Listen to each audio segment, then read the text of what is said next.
Hello again, everybody. Welcome to Paint the Town Dead. It is episode 39. Wow. Caitlin. Hi. What's your favorite thing about this pandemic? What? I like all the time it gives me indoors because that's my favorite place to be. Which explains your whiteness. Yes. Although I did get pretty colored this summer, but actually I got like the color of your sweatshirt right now, of a tomato.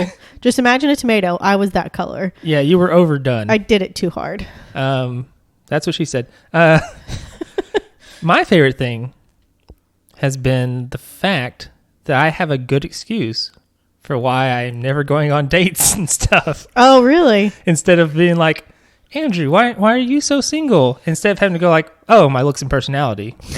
Nobody likes those. Pandemic.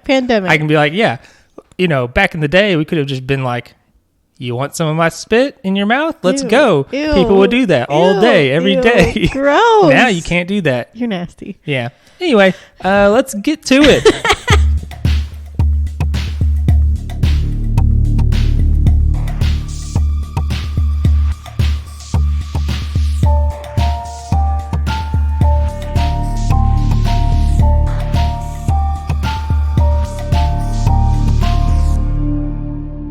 All right, so this is episode 39. We're going to be talking about Pamela Felkins. Was this on our list? I don't recognize that name. I added it recently. Oh, okay. So, yes and no. We have a running list of episodes we would like to cover. I added this one probably a few weeks ago. So, a lot of times when I look at the list, I do like when people are on Netflix where they're like... They mention something? No, well, like... Oh, what am I trying to say? I don't know. When I look at the list, I'm like, I don't know if I want to do that one. Yeah. And so then I start looking around and I find other things to add to the list. I just keep adding things to the list. Kind of like I do looking at Netflix and I'm looking for something new. Oh, okay. Where I'm just like, I don't know if I want to watch that now, but I'm going to add it to the list. I don't know if I want to watch that now. Yeah. But I'm going to add it to the list. This is one I did a few weeks ago, probably. Oh, okay. A similar situation where I was like, I don't know which one I want to do. Yeah.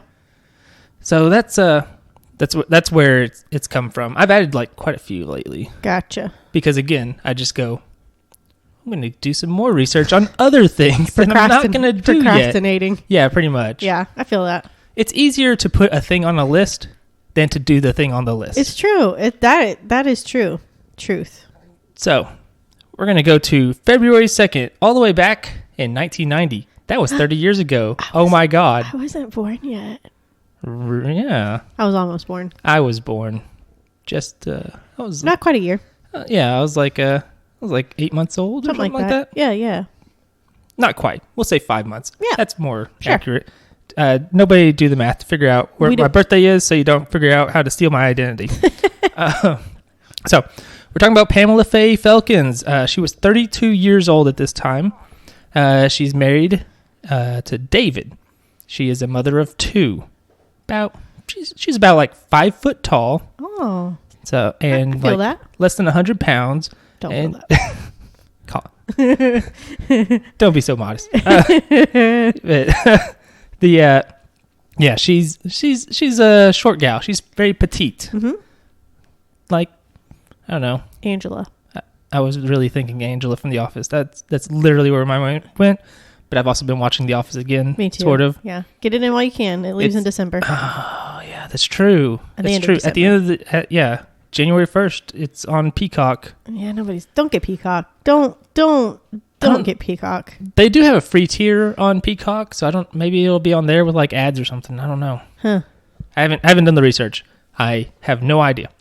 We are not scientists. We are not entertainment reporters. Experts. So she is a clerk at a place called Crossroads Video Store. Where are we at? What city? We are in... Glad you asked because it's literally on the same line. Oh, wow. That was cool. We are in Greenbrier. Oh, Greenbrier. Okay. That's in the Central Arkansas area-ish. Yeah, sort of. Yeah. They all go like... I've met people from Greenbrier. Yeah. I think they go to like Conway's like the main city nearby for them, okay, essentially. Gotcha. So she works at this video store. This is a video rental store. If anybody's younger than we are, they may not know what that is. Wow. Especially like independent video stores, which is what Crossroads would be. I used to go to a movie gallery. in Florida when I visit my grandparents. So I don't think Movie Gallery was independent. I think that's like a corporation. Because there was one in North Little Rock. Oh, okay. We also had Blockbuster at some point and Hollywood Video. Oh, okay. Movie Gallery was the cheap one. Yes, it was. Or it was at least like, it was the less than. Yeah. Compared to Blockbuster and Hollywood. I think that's also back 1990. VHSs are super expensive still. Yeah. I think, I want to say Batman 89, which came out in 1989. Which one is that? Michael Keaton. Gotcha. Jack Nicholson. Gotcha. That VHS, I think, is the one that was like, VHSs are now affordable for a person to just buy. Oh, okay. Whereas before they were like $40 and stuff. No way. Oh, yeah. And even worse if it was Disney. Because Disney was very stingy about like, we don't want people to have these on them. Yeah, they had sort of like the vault thing. Yeah. Except it used to be worse. It was like, if you want to buy this to own, it's like $60 to $80. Why would it be so expensive? Because they didn't want you to have it. They wanted you to have to watch it on TV because they got so much money from TV rights. And then they were like, the only way to like make this viable is you sell it to video rental stores and they can rent it out, but people don't get to keep it. Huh, okay. So, but you know, nowadays you get... That's funny that you say that. Yeah. You know, just sorry, this is totally going off topic. But when I was probably about 6, we were living in Georgia and somebody broke into our house and stole our entire Disney VHS collection. And that's still, so you said you were 6? Oh, yeah. So that'd be 96 yeah. roughly? Yeah. Yeah. So like those VHSs, you know, there's the vault thing that Disney used to do where they release a VHS or DVD even, they did this. Right. For a short amount of time. A short amount of time. Once the stock is out, that's it. It goes away for however many years. Right. And that's probably, I mean, we had quite the collection. We never recovered from that. Yeah. Well, nowadays you have Disney Plus and they just throw it all at you. That's fine. That's fine. Especially because of the Star Wars stuff. Yay. But yeah, so she's working at Crossroads Video Store. Okay. Little video store in Greenbrier. She's the only clerk there. And a little before 9 p.m., her husband David arrives. He's going to pick her up. Because, you know, it's family. Yeah. Maybe you only have one car. Cars are expensive, you know? Yeah. And he goes in there and he's like, where is she? Yeah. She's not there. He's looking around. Was there customers there? I don't think so. Okay. Because again, this is like, you know, it's basically closing time. Okay. And like, there is a cigarette in an ashtray that's still lit, a warm cup of coffee, and there's still money in the cash register. What? Pam's purse, keys, and coat are also in the store. So she's like right there. Whatever has happened, she's not there, but whatever has happened has just happened transpired. Just now. Yeah. And it was not a robbery, it would seem. Because there's still, there's her purse is still there, everything. Money's still there. Exactly. So David's going to report her missing. Search party's going to be formed up real quick, as you do, as you should do. As you should do, yeah. Gotta find people. The first 48 are the most important. Right. The next day, February 3rd, we go to a place called McGinty Town, Arkansas. It's about 6.5 miles east of Greenbrier. Oh, it's just like a little community then or something. It seems like it's very small. Okay. And 2 miles south of McGinty Town, they find Pam at a trash dump. 2 of her cousins found her, part of the search party. No. She had several cuts on her legs and had been beaten over the head and shoulders with a blunt object. And the head shot seems to be the fatal injury. She had also been raped. And they find semen to collect for DNA evidence. Wow. That's brutal. Yeah, especially because like her cousins found her and everything. I mean, anybody finding it is bad, but when you're related to them, especially, I imagine it's worse. And you have all these memories of them prior to seeing them like this. At least it wasn't her husband or her mom or dad, but I mean, it is a cousin. It's still a loved one. Yeah, and cousins, you know, that's And be found in such a brutal way and in an awful place. Yeah, and I don't know how they ended up there or anything like that. Like, I don't know if there was... I imagine there were no tips on this, just based on what I'm going to tell you later. Okay. So, I don't know. Okay. So, there are witnesses to the crime. There's a couple that left the video store at around 8:40 p.m. Okay. And as they did so, they saw a tall, heavy-set man entering the store. And a man at a nearby restaurant saw a light blue Chevy truck with a white panel and white camper. So, Faulkner County officials believe the rape occurred in an abandoned mobile home in Greenbrier. How did they come to that conclusion? I'm glad you asked. I don't know, because it literally says, in the articles I read, it says, quote, "We received a number of intelligence reports from several sources." What does that mean? Yeah. That's like, we received reports. Don't even worry about it. That's so strange. Okay. And their first suspect is a man named John Mosley. He is a convicted sex offender. Well, Lived near that abandoned mobile home, which kind of makes me wonder if they were just like, that guy probably did it, right? Well, but if it's a sexually motivated crime, that's like the first people you look at are the convicted, sex offenders. I don't know. I'm not a cop. I'm not an investigator. I don't know that, but like it seems like that's the first place that a lot of people start are nearby sex offenders. Yeah, and Mosley had actually been arrested for stealing some things from that abandoned mobile home. Oh, well, how do they know it was stolen if it's abandoned? Great question. I don't know. That's one I don't have an answer for. Okay. I mean, you can't just go into places and steal things just because the place is abandoned, right? I don't know. But how would they know? That belongs to somebody. But it's abandoned. I don't know. It doesn't matter. Yeah, Okay. So they run the DNA. Uh-huh. Mosley ain't it. Okay. Totally exonerated. He is instead going to be serving 40 years for a rape he commits in 1995 later on. Wow. So he's a bad person. Well, good. He didn't do this, but he's a bad person. Wow. I'm glad that yeah. Okay, cool. Yeah, and one of the articles talks about how there's lots of stories, lots of stuff going around, lots of flights of fancy. People are just making stuff up, like conspiracies. About this case? Yes. Okay. Like, there's one that talks about how they're like, that truck that was seen, it got cubed at a disposal plant or whatever. It got like, what? Cubed. What is that? You ever seen like the thing where like they take a car and put it into a big thing and they turn it into like a big old cube? Squish it up? They squish it up into a cube. So it's like WALL-E? Yeah, exactly. You get it. Okay.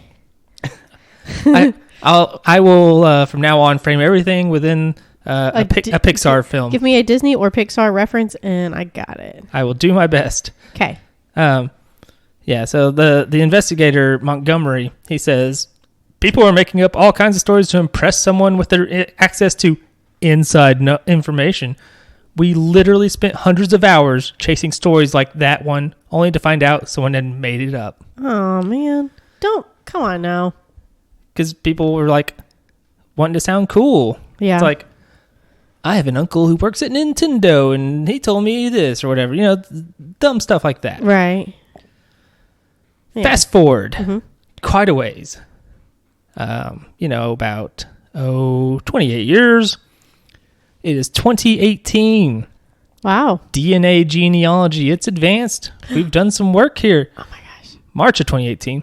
Investigators use a technique called DNA phenotyping. Yeah. So, yeah, do you know what that means? Do you want to explain it to our listeners, or do you need me to? Okay, so I know what a phenotype is. A phenotype is like what you have your genetic makeup, and phenotype is what you express, like with your looks. So like your genes will say you have brown eyes, so your phenotype is brown eyes. You say that, and it's like a gene may say, oh, you could have brown hair or blonde hair, and then your phenotype, you're brown headed. That's, you express that, you show that. It's what you look like. It's your physical appearance. That's phenotype. Okay, so you nailed it. You get it. Yay! I listened in biology. That's exactly right. So they use that to get an idea of what the suspect may have looked like. Oh. They release sketches, and they even release sketches of what he looked like potentially from the ages between 25 all the way to 55. That is crazy. It's not super accurate. I looked at it. Well, I was looking at it and I was like, that's not too far off. For the future. Spoiler, they're going to figure it out. But like looking at the pictures side by side, I'm like, yeah. But the thing is, like, it can't necessarily tell you how much. What you can probably, your G's could probably say if you are more apt to being heavy set versus slender. But it doesn't show you. You can still. I mean, you can be. Yeah, you can still have like the tendency to be heavy set, but you work on your, you exercise and eat right, so you can have a slender build. Yeah, for instance, I don't want to spoil this too much, but like say, don't spoil it. Okay, we'll continue on and hopefully remember to come back to this. But okay, phenotyping, I'm very interested in all that stuff. Yeah, it can't deal with, say, I don't know, how square your jaw is, how crooked your nose is, if it's been broken. Yeah, exactly. Like life, it can't deal with. It doesn't know what your life has done to you. How scarred your face is, if you're burned. Or if you became like a meth addict and your teeth fell out and you were all gaunt and or something. Whatever it might be. It can't tell if you had braces. Like your teeth may be also like, that, yeah. Like my teeth, if I didn't have braces, would be very, very messed up. Samesies. But braces fixed it. So it can't tell you that stuff. Exactly. So it's very useful, but it's not going to be exact. Right. Because life happens. Right. And life can change the way you look. I mean, even like, I don't know, people have messed up noses from doing too much cocaine and stuff. That is true. Like it can't predict that. However, October 2018, forensic genealogists are looking through some DNA samples found at crime scenes. Doing some research, sort of like they did for the Golden State Killer. Just figured it out. Yeah. And Faulkner County Sheriff Tim Riles says, we were able to use DNA genealogy with a 99.99% accuracy to locate the owner of the DNA collected from Pam Felkins. Wow. By using the unknown DNA, a family tree building technique was used to identify Edward Keith Renegar. Wow. And the DNA came from Renegar's daughter. Oh, and so we kind of talked about this before. So that means that his daughter would have had to submitted her DNA to some kind of genealogical or DNA site or of some sort.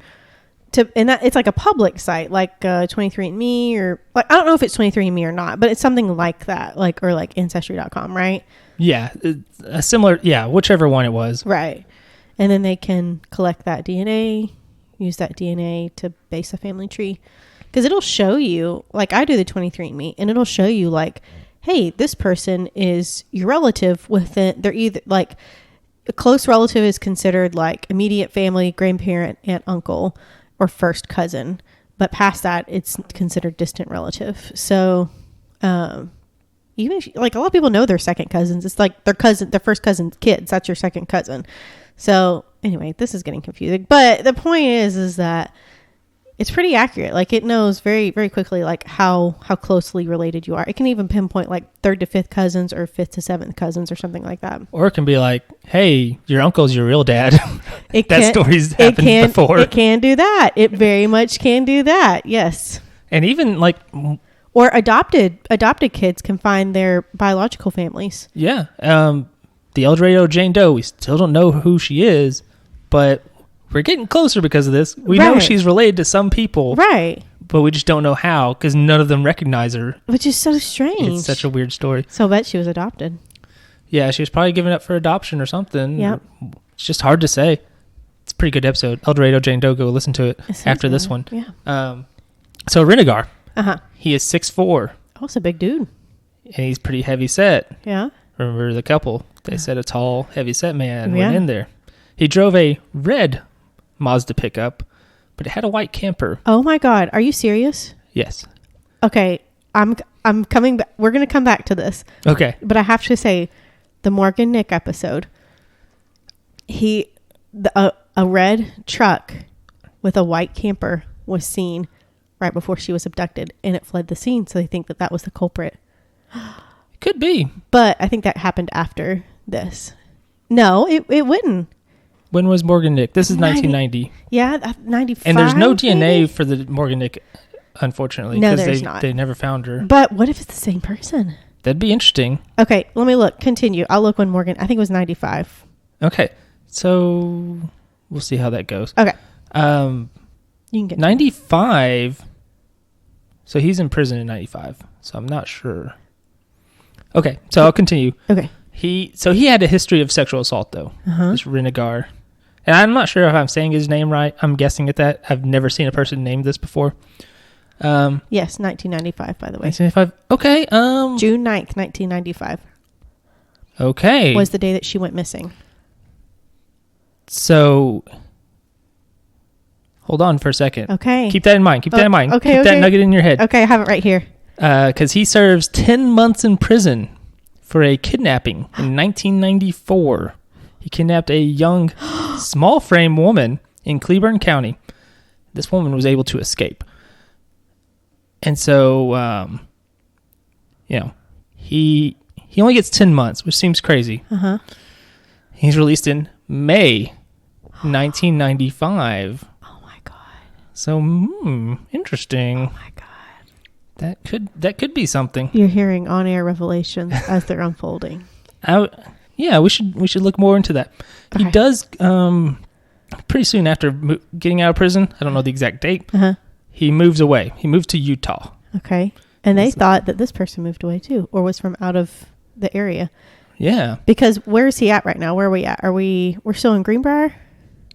Yeah, basically. Okay, and this was in Alma, which was a little farther away. It was, yeah. Anyways, I'm sorry. I'm just like, my mind is blown right now. So May 95, he moves off to, he's released from prison, and then later moves to Utah to live with his father. Okay. His daughter, the one who sent in the DNA stuff, yeah, she said that he was abusive to his two previous wives. Wow. And one even had a restraining order against him. Wow. And at the time of Pam Felkins' murder in 1990, he did live in Greenbrier. And he went to that video store quite often. Really? Yeah. But I guess not enough times. Like, I don't think people didn't seem to think that like Pam Felkins would have recognized him necessarily. Mm-hmm. So, people go to stores. Yeah. I felt weird one time. I went to there's a Chinese restaurant near where I used to live in Jonesboro. Yeah. And I went there so often for a while. Was it Hong Kong? Yeah. I love that one. I went there so often for a while that the guy... They knew you. He knew me and he knew my order. Wow. And then I stopped going there as often because I was like, I need to go somewhere else. I felt so awkward, which is like... It happens though. You get a favorite restaurant. Yeah. Whenever I worked at the coffee shop, we could see people driving up from down the main road and we would have their drinks ready for them by the time they got up to the window. So, I mean, it's not like... It's kind of... I mean, like...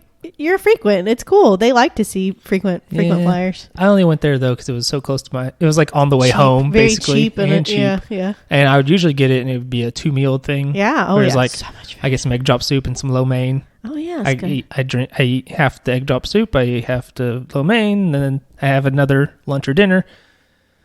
We also like some people. We had a regular at the restaurant I used to work at, the Chick-fil-A. Yeah. And he would come up, and he only wanted certain people to take his order because he almost didn't want to give his order. Why? He was a weird old man, and he was like, I want what I normally get. And he like put the money out, and it's like, he would get upset if they didn't know what his order was supposed to be because he would get the same thing every time.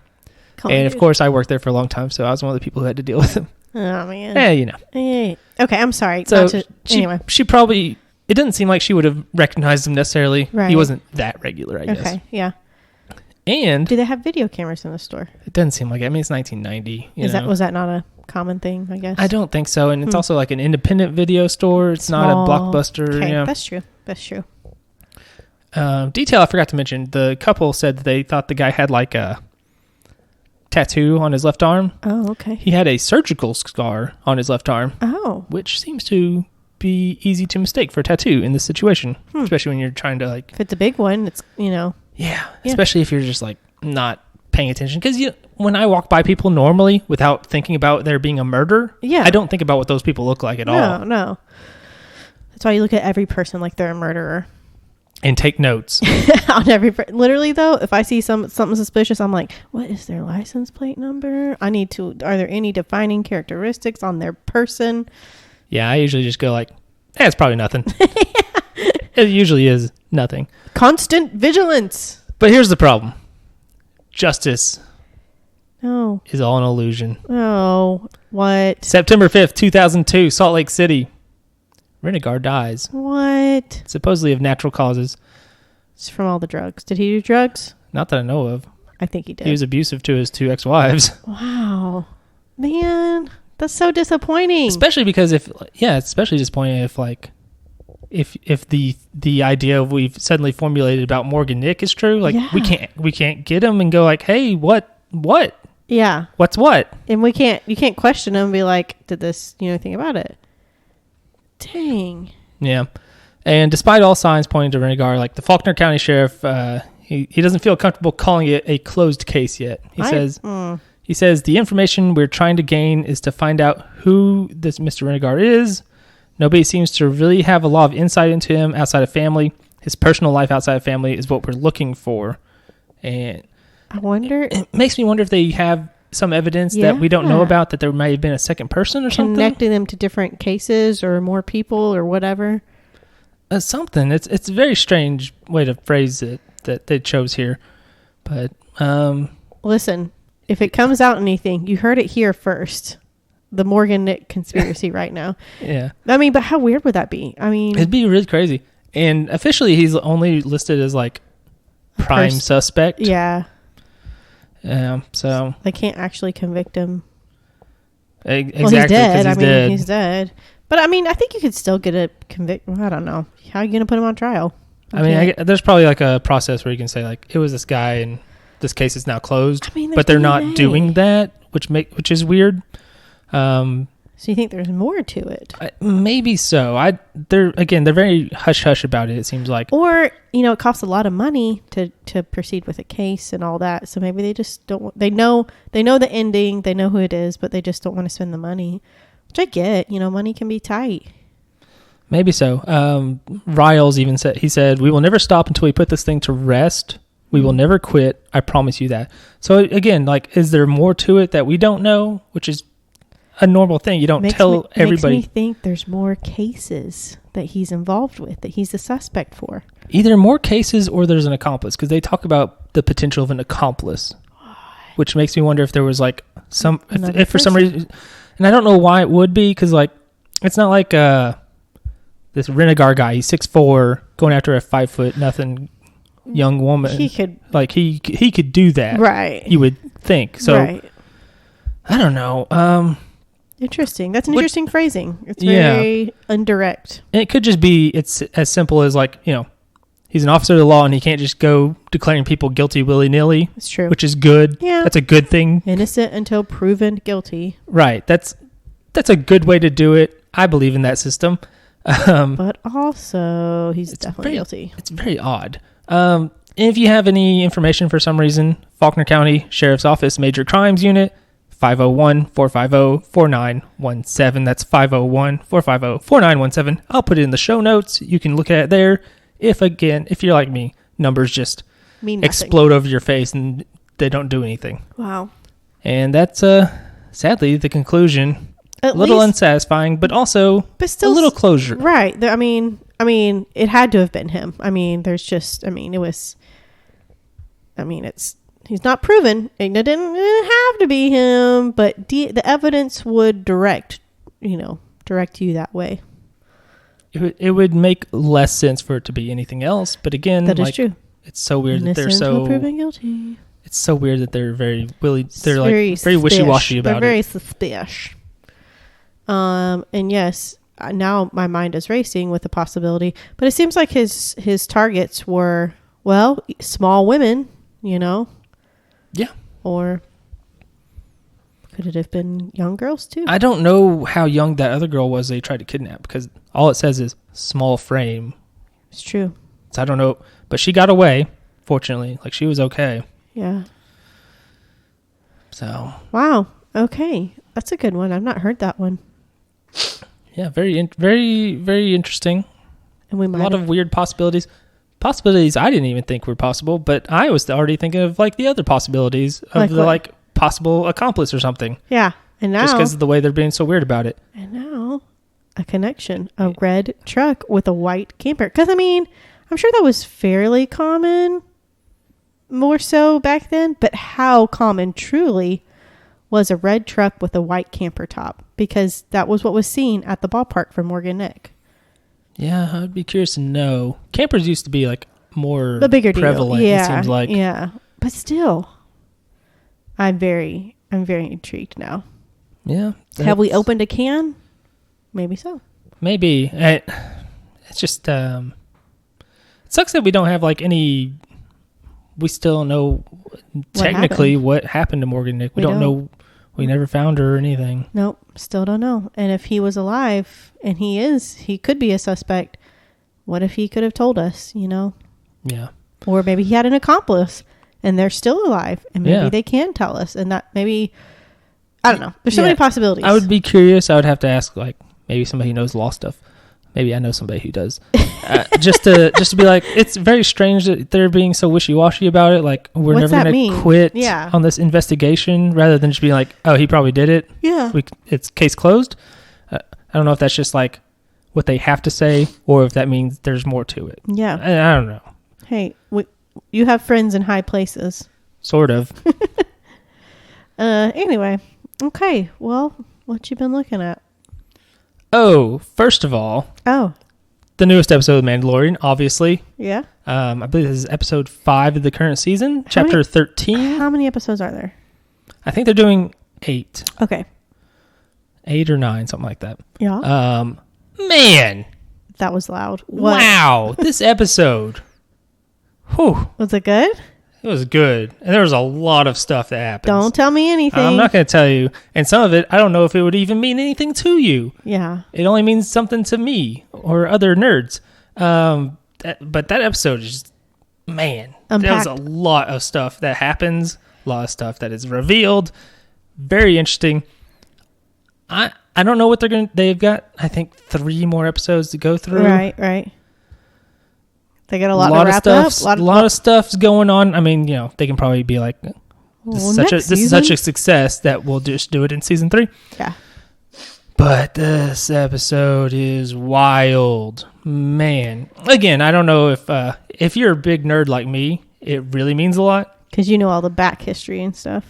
Yeah, and it feels like something where if I was like, this, and this happens, you'd just be like, cool. What? What does that mean? I'm like, you don't know what that means? Oh my God. It means this and this, and so many things could happen.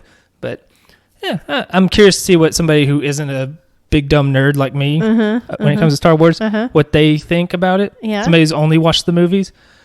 So me. Yeah, exactly. That episode was wild. Still watching Clone Wars. I got back into it. I stopped for a second because I didn't like the arc they were doing. Yeah. They had this arc. So like everything of Clone Wars, it's generally like 3 to 5 episodes, and it's like a story arc over those 3 to 5 episodes. And they had this really weird arc where it was like some guy, he's like a little frog man. He's like this tall. He's like a foot tall. That's adorable. And he's hanging out with the droids.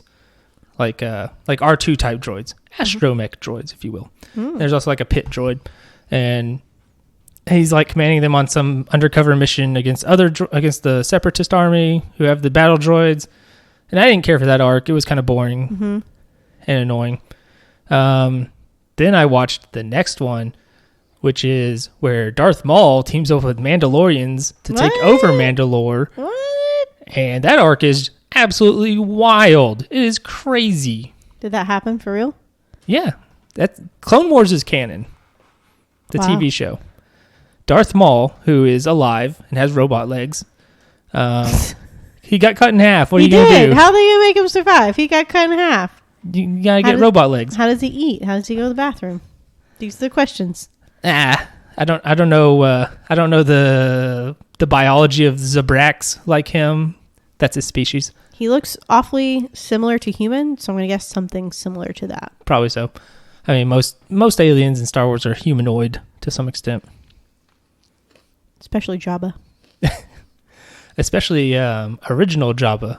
If you've ever seen the original deleted scene from A New Hope where Han Solo meets up with Jabba, it's in the special edition. Maybe. Oh, yeah. And he walks around him, and they have to do, like, they digitally alter Han Solo, so he steps on his tail, and he, like, goes really high up, and it looks really awkward. Yeah. Originally, it was just a guy. Just a big old fat guy hanging out instead of a big slug monster. And he was going to play Jabba? Like, he was Jabba? I don't know if he was going to, or if that was, like, a placeholder thing before they made him a monster in post. I'm not really sure. But yeah, the Darth Maul takes over Mandalore arc is absolutely freaking wild. Sounds pretty crazy. It's really good. It ended on a thing where I'm like, well, where's that going? And of course, it's like, we have a different episode arc now where there's a bombing at the Jedi Temple and they have to solve that. I haven't finished that one. I'm very sad though. What? My hitman, my hit woman. Oh, the cool one? Yeah, you said she died last week. Did I say she died last week? Mm-hmm. Or did I just say... No, I said a spy died last week. I had a spy who died. Oh, I thought you said it was the cool lady. She died this week. Aw. I accidentally drove into something and it exploded and she died. Why are you laughing? Why is that funny? I don't... Because it's so embarrassing. Why is that funny? I drove into something, it exploded, and she's dead forever in this video game.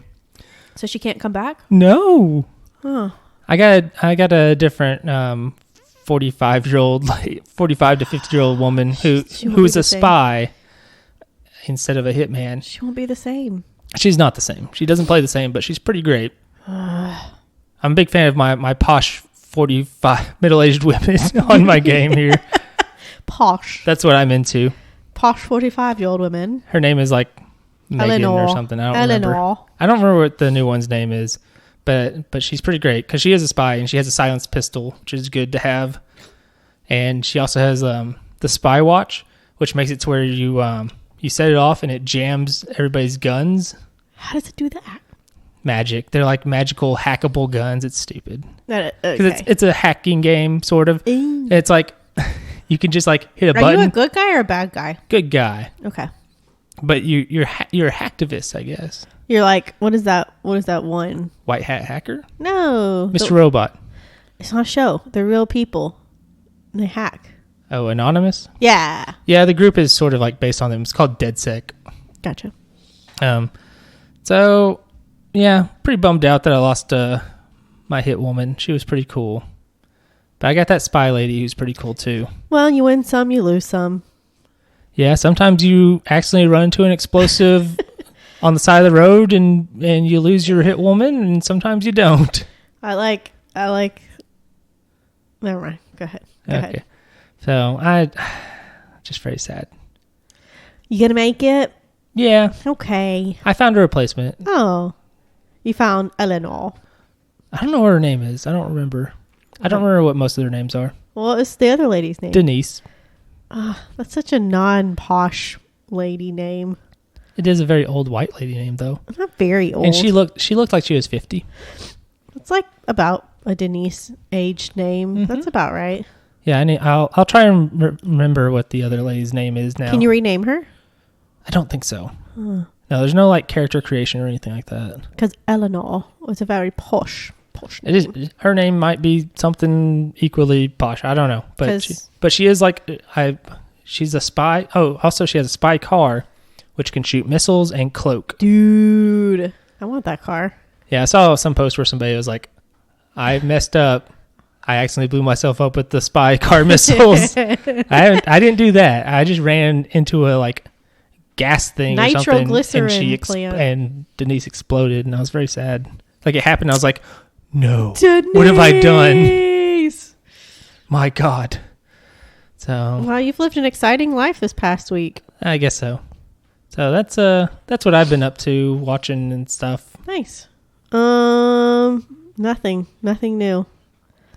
You didn't watch like some Bob's Burgers Thanksgiving episodes? I did that. No. We finished decorating the freaking tree. It was not even enjoyable, like, at the end of it, because we've been struggling with it for like 3 weeks now. With the lights, finding time to do it. We finally found time to do it. Well, the lights kept blowing fuses. It blew at 3 separate times until we finally figured out there's a lot of strands of light on this tree, and apparently you can only have like 3 or 4 plugged into one another. And if you have any more than that, then the fuses are going to blow. So we figured out how to kind of re-plug in stuff. We made it work. Like you circumvented that limitation? We ran a extension cord up the back of it and then plugged in the separate ones to it that we could, that were kind of back there. So we made it work. It worked. It's fine. It's working now. It might look very rigged, but it's working. Is it a fire hazard? Probably. Your house is fine. It's fine. It's fine. I turn it off at night, so it's fine. Yeah, decorating. Just decorating, and school's about to wrap up, and I'm tired of it. I'm tired of it. I'm so tired of it. I just have 2 more assignments to do. Well, kind of 3, 2.5. And I'm finding it very difficult to get through these assignments. So, because is it like a senioritis thing, or is it just like Thanksgiving? I'm done. I'm over it. And it's a paper and a project. And it's a fairly long paper and a project. So it's like, I really don't want to do it now. We're going to end like this. We're not going to end with an easy multiple choice 10 question quiz. We're going to end with 2 big assignments that are worth like 10% of my whole grade. No big deal. I remember one time I really I didn't even do an assignment because UCA, they do Blackboard. The community college I was going to, they switched over from Blackboard to a thing called Canvas, I believe. And on Canvas, it was better about letting you see your grades and how future grades would affect those grades. And I had this real prick in this class who was grading stuff, and he was like, the things he like knocked off, I was like, that's not even correct what you're knocking off for. Like, this is garbage. Anyway, I didn't want to deal with him. Yeah. So I was looking at it and I was like, okay, what happens if I do this or that? And it was like the final paper, it was like, if I get a 0, what do I get? A B. Okay. What if I get a 90? A B. So it doesn't matter. So I was like, I would have to do like 100 on that and 100 on the final to get an A. And I was like, if I do a 0 on this and get a 40 on the final, still a B. I'm just going to take this B and go. I'm done with this class. I'm annoyed with this professor. I hate it. He frustrates me. I'm not doing that paper. I'll do the final. I'll get at least half of it right. That's a B. What'd you make on the final? I don't remember. I got a B. Who cares? I moved on. Did not mean that much, huh? No, it was fine arts music. Get out. Get out of here. Yeah, I was just like, I can't do this. I'm done with you. I'm done with this class. I'm done with this guy. I could have gotten I'm done with this school. I could have gotten you an A. Yeah, I didn't realize when I did my music credit, well, I did a music credit in college before, and it was fine arts musical, and I didn't realize that it was Broadway musicals when I signed up for it. And so it was the most amazing class ever, and I was so happy to be in it. It was Broadway musicals. Oh, it was so exciting.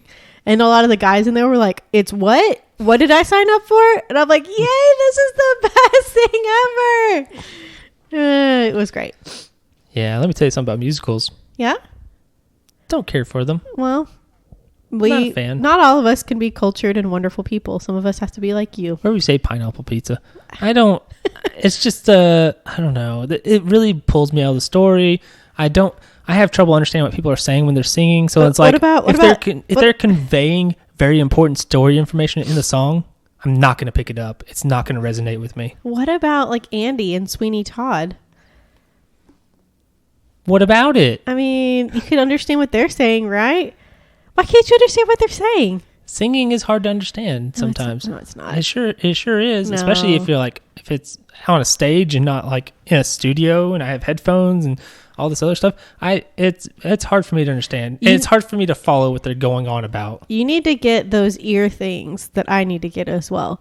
It like gets rid of like extra noise. Earplugs so I don't have to hear the musical. No. Yeah. Get out. No, they're like these silicone, like they look like little funnels. I just need subtitles. Well, that can That would happen. help. Like, I watched part of Hamilton, and I was like, I'm getting so much more out of this because I'm watching it with subtitles. Oh, really? I was like, I understand what they're going on about. You need a visual medium then, huh? Something. I don't know. I just the idea doesn't do anything for me. I love it. I love it so much. You know what? Musicals gave us Cats. Hey, the original Cats won a lot of awards. Yeah, but it has no story still. Yeah, that's like, why I was like, why would you make it a movie? There is no story. Each song is like its own story, sort of. Sort of. Like, it. Cats is dumb. The only thing I'll say positive about Cats, the film, is that they nailed it. Because Cats, the show, I found the costumes to be very unnerving and terrible looking and made me uncomfortable. Why? And when I die, they're just weird looking. And the same can be said of the horrible CGI monsters they unleashed upon us. Did they make buttholes on all of them? Originally, they had buttholes. They changed that. They were like, no buttholes. Too realistic. It's too realistic. Much. You've gone too far. I got to be honest. I haven't seen the film Cats. You don't need to. But I heard it was pretty terrible, and that's all I need to know. It's an absolute nightmare. It got really... It didn't even look good. It looked like a nightmare. Who could have possibly been like... Did you watch it? I've watched it because you the, just watch the whole it. thing? I've watched part of it. Wow. I didn't want to watch all of it. I couldn't watch all of it. It's a nightmare. I cried. I ran away screaming. I broke my TV. I said no more. Who unleashed this hell upon us? I was like, I can't risk this if I get another TV, so I smashed my PlayStation as well. It's no good. And that's the same guy who did the Les Mis musical movie. Why did he make it all CGI-ish then? Because they're cats. Well, the Les Mis movie one I liked. You know, and they actually used people like Hugh Jackman got his start on Australia Broadway. And Russell Crowe was terrible. That was really bad. And I'm Javire. Like, literally, watching it in the theaters, I was like, why did they get Russell Crowe to play this guy? Because that's such a good role, and it's such a talented role, like of Javert, who plays like the police captain or whatever. Yeah, it's such an important, it's a musical, talented role, and then like his crowning number is called Stars. It's the song, and when Russell Crowe sing it, he's singing like Stars. In their multitude. And I was like, what? No, no. I think the craziest thing about that is that they didn't dub in the singing. Yeah, they did it live. Yeah. They especially with Russell Crowe being there. It's like, so bad. You guys maybe should have rethought that one. So bad. Maybe don't let... He's not a... I'm going to say that guy... I don't want to poop on Russell Crowe, but he's not that great of an actor. I mean, there are better actors, and he's definitely not a good singer. He's not a singer. Like he's not. You don't get somebody to be in a musical... if they can't sing, unless you're like, this is going to be the guy we purposefully make fun of for being terrible at everything or something. I don't know. Yeah, I don't know if there's a musical that a musical that does that. That'd be so good. Les Mis is not that musical. No, that's for but like sure. if there was like one where it's a guy who's like, I'm terrible at everything, and he sings bad too, and then people bully him. That could be fun. I don't know. Man, yeah, but I mean, literally, I was just listening to it, and I was like astounded by how poor it was. Oh, it was so bad. But I mean, besides that, like Anne Hathaway has some musical background. Hugh Jackman got his start on Australia. Yeah, it was Broadway. like Australia Broadway, whatever that is. The Broadway. Amanda Seyfried, she did Mamma Mia and stuff like that. I mean, she has musical background. And I bet they dubbed the singing in that movie. They did. Instead of being ridiculous. But that was the challenge of it. That's dumb. Well, you gotta break. What if hey, I got an idea. I'm a director. What if we intentionally make this movie worse than it could be? Just because we can go like, oh, look, we did a thing. No, that's a bad idea. Why do that? The girl who plays Eponine in the movie, Samantha Barks, she played Eponine on Broadway. And so, she's fine. She's good. You would assume so. And she was very talented. She did a great job. Yeah. I'm like the only person who's ever seen the Les Mis movie where it's not a musical, where it's Liam Neeson and Uma Thurman. Uma Thurman. Yeah. I don't remember that one. Nobody's seen that. It's from I think it's like from the early 90s. I don't know if I've seen that one. Nobody has. Huh. Just like nobody's ever read the book. I have the book. I started to read it. It's very long. It's too very long. wordy. Probably never going to finish I think it was one of those ones where it's like you get paid by the word or something. And so, of course, they intentionally made it super long. I think it's one of those things. I don't know. Football sucks. Agreed. Arkansas State lost again. I've been trying to tell you this for years. The dumbest thing, though, is the Denver Broncos are playing right now as we record. I'm not watching it because it's probably going to be a nightmare. I thought you liked the Broncos. I do, but it's going to be a nightmare because all of their quarterbacks are out due to COVID and COVID contact tracing. They do not have a quarterback. They don't have a backup quarterback? All the backups are out. They were all in close contact together. Oh, gosh. So contact tracing, they're severe risk. They are all out. So they call the guy up from the practice squad who is a wide receiver. He's going to be the quarterback today. Oh, no. It's probably going bad. It's all on you, kid. It's all on you. What was really funny is hey, what about that chick? What chick? I've been seeing. The kicker? Yeah. She got to kick the ball once on a kickoff. It was a squib kick, which is where you kick it on the ground. How'd she do? She did. It was good. Oh, good.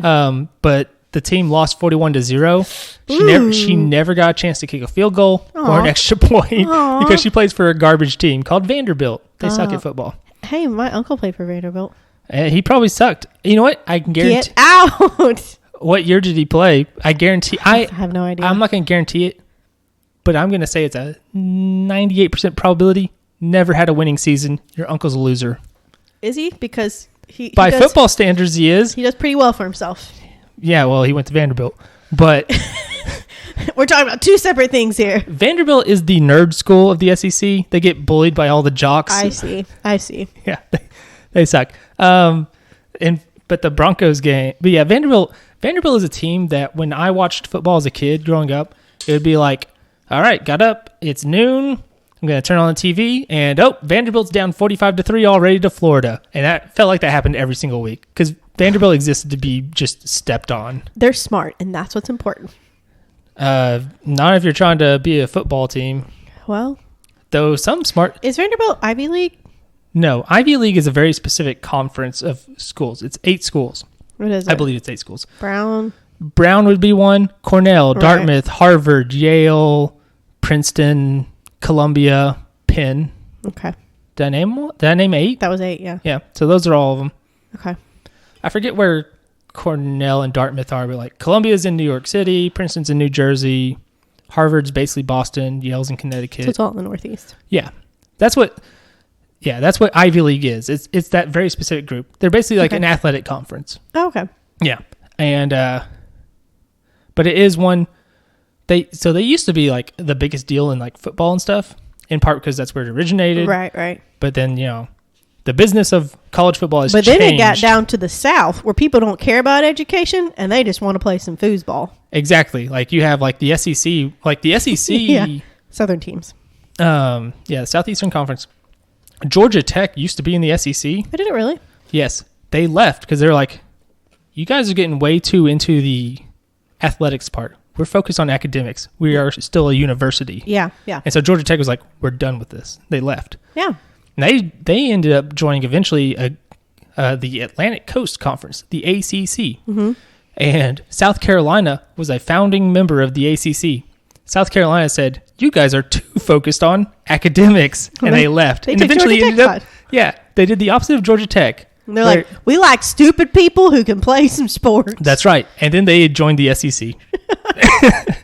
So if you want to know where education is. I think Tulane used to be in the SEC as well. Really? They left. They're not a very big school, are they? No. I think they left for similar reasons, though. That's in New Orleans, right? Yes. I have a friend that went to Tulane. Hey, Kara.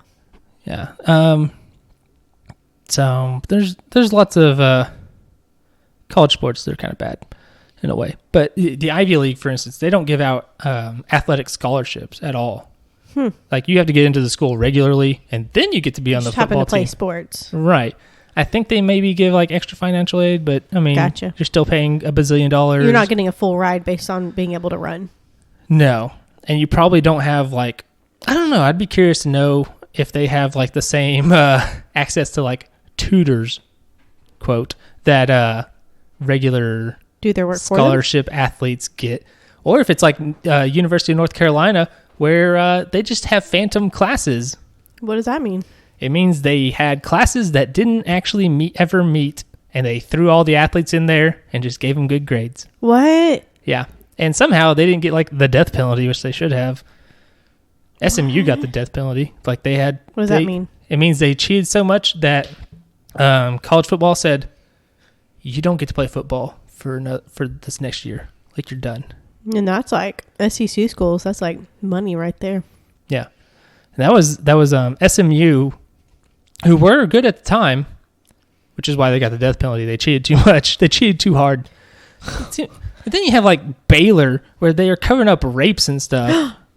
Oh, yeah. No, I do remember that. Yeah. I am suspicious because like anytime Baylor gets good, they're not good right now, but they were good like a year ago. Mm-hmm. And it's like, you need to check on the women, make sure nobody's getting raped over there. Because that's like my first thought, because there's always something bad happening at Baylor when they get good at stuff. It's like, we got good at basketball. There was a murder. Anyway, it's like Baylor just, you can't be good at stuff. You're not allowed. No more. Yeah. Bad things happen when people get good at stuff at Baylor. Exactly.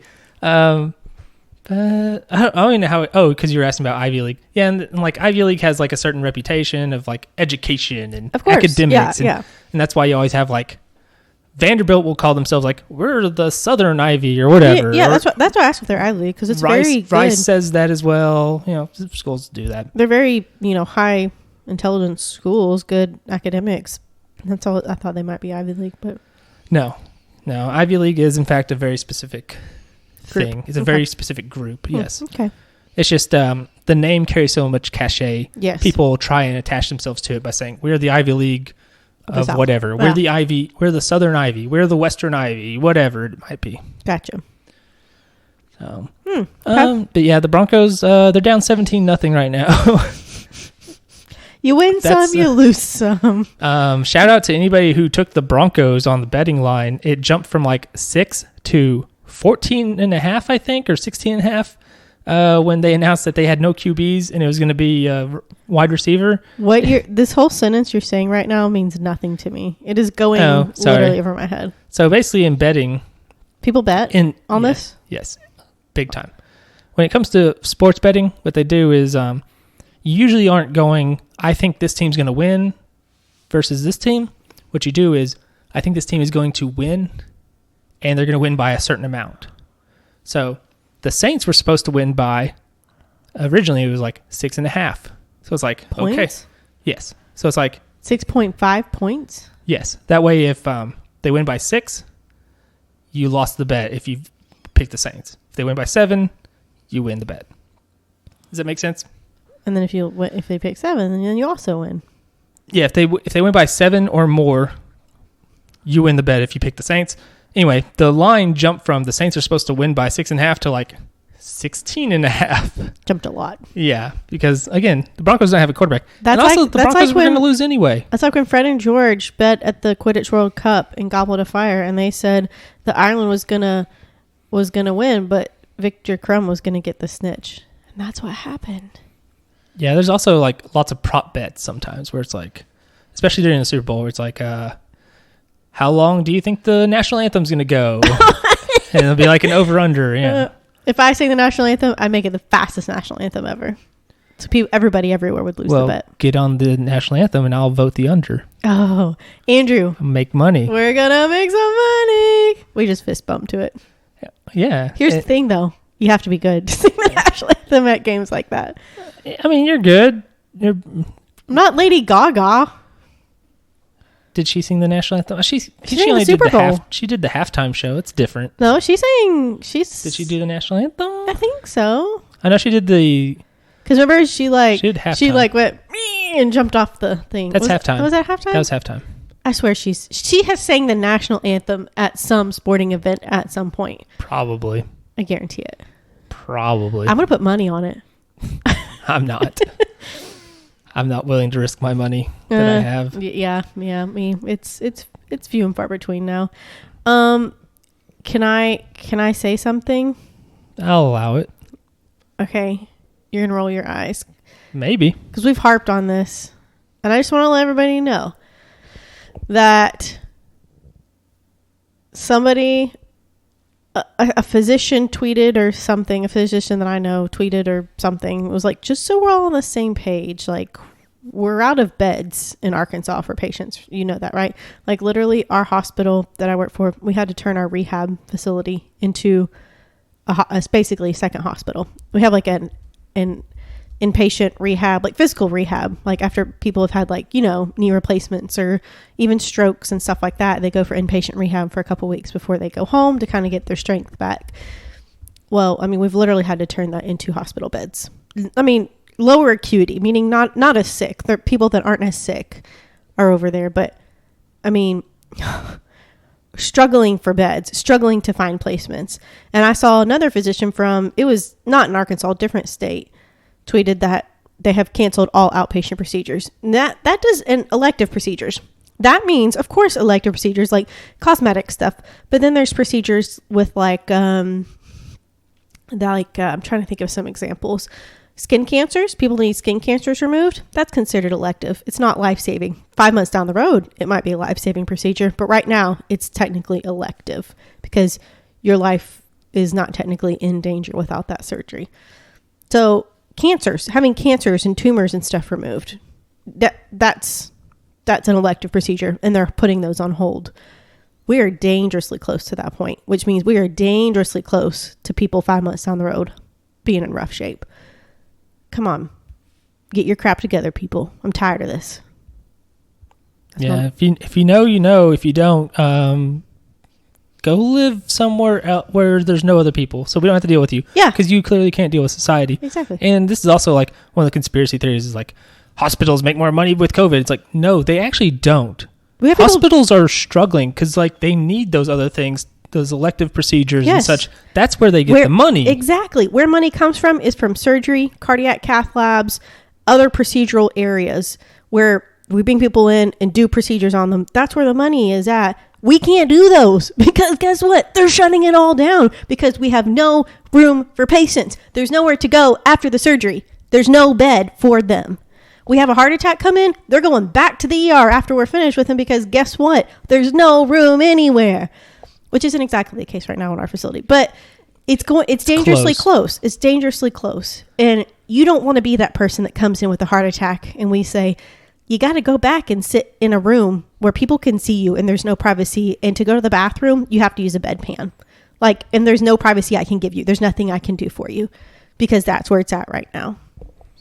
Yeah, basically. It's like, you want a sandwich? Sorry, we can't give you that. Like, basically, like, you can trust the thousands upon thousands of like doctors and such, or you can trust the fat spray tan guy with the comb over. I don't know which one to trust. It's hard to tell. Who should I trust? It's so difficult to figure out which one's telling the truth, which one is in the hospital seeing all these people die and watching all the morgue trucks pull up. I don't know which one should I believe? Who's to say? It's so hard to tell. You know, it's really funny. I was watching a show on Adult Swim, and a commercial came on and it seemed very somber, very serious. It was like, you know, a lot of people are sick now in the hospital, blah, blah. I thought it was going to be like a public service announcement or something. And it says, who do we turn to? Who can we trust? And then it put another scene. It was like the effing doctors. And I was like, okay, this is an Adult Swim commercial.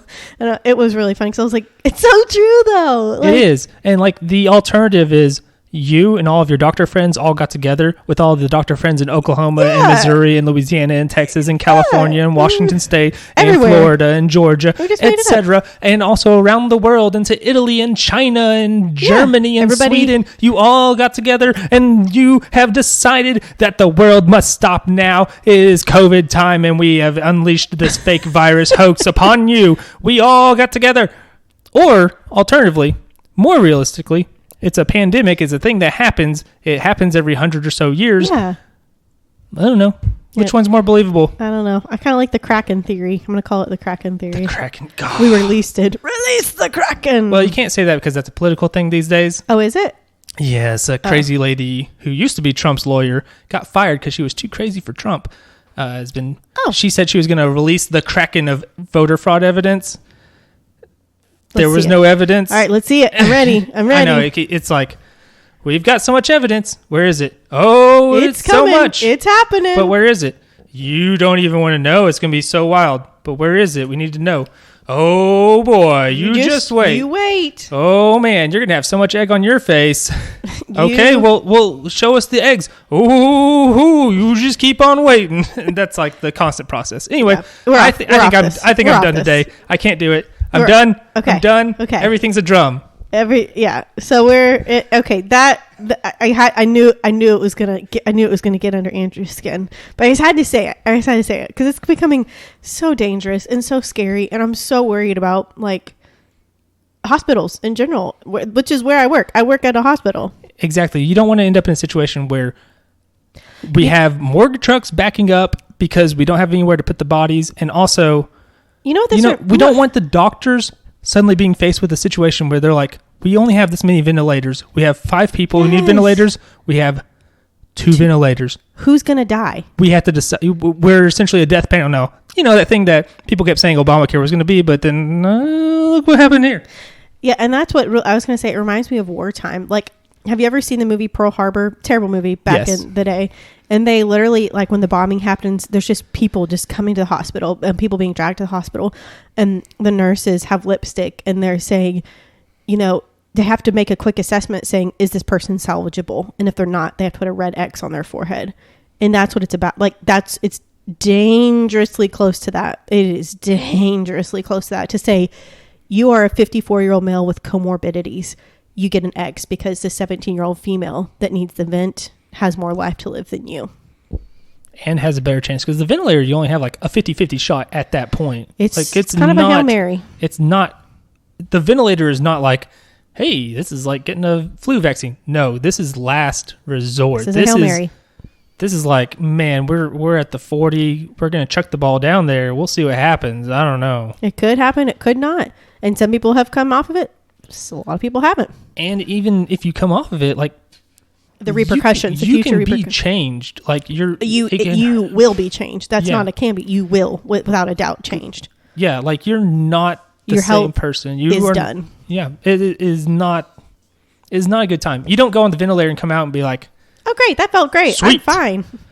And then Hulk Hogan poses. After you come off the ventilator, you need your 2 weeks in a rehab hospital. Well, guess what? It's full of other patients that need help, so you don't get it. Yeah, so have your Thanksgiving gatherings, have your Christmas gatherings, do what you think is best, but just remember you're killing people. So that's up to you. Yeah. It wouldn't be so, just again, if you're one of those people, like go live on a compound in Montana or something. Like I would like that. I'll go. I volunteer as tribute. No, I don't want to go there. I like society generally. Yeah, I want internet, but I'll go there. I want those people to go there. Here's what I want those people who are like, we're going to do, our immune system's going to be like working together. We're not going to wear masks. We're going to spit on each other like that episode of The Office where Dwight's just like, sneeze on my face. Yeah. Because apparently that's where they got their medical advice from. You know, how trustworthy and smart Dwight is. So just go live on a weird farm. Go hang out with some Amish people or something. Stay away from society. You're not a good piece of it. It's true. You're a bad person and you clearly don't value society. So why keep participating in it? Go away. We're talking about this too much. The point is, quit it. That's right. And like I said earlier, when I said I was done, I'm done now. Okay, we're done. And then we're closing I'll see you. Caitlin's going to do the intro or outro by herself because I'm done. I'm out. Guys, I'm sorry. Thank you for sticking with us. We got on our soapbox again. So sorry, but thank you. At least we saved it for the end. Yeah, we did. Very good. You can skip past it. If you made it this far, thank you. Guys, we've been Paint the Town Dead. You can catch us on Facebook at Paint the Town Dead. You can catch us on Instagram at Paint the Town Dead, all one word. Twitter, PTTD Pod. And you can email us at pttdpod@gmail.com. Please be sure to subscribe on any and every platform. Rate 5 stars on any and every platform. Like wherever you can. Comment on stuff. Share stuff. Anytime you do anything, it helps us out, and we greatly appreciate it. We drop episodes every Tuesday, so you can look for us then, unless something has happened. But even last week, when our whole episode got deleted, we still got it out on time. So, I mean, that was teamwork right there. Guys, we will see you next week. Thank you so much for listening to us. You guys have a wonderful week. Goodbye.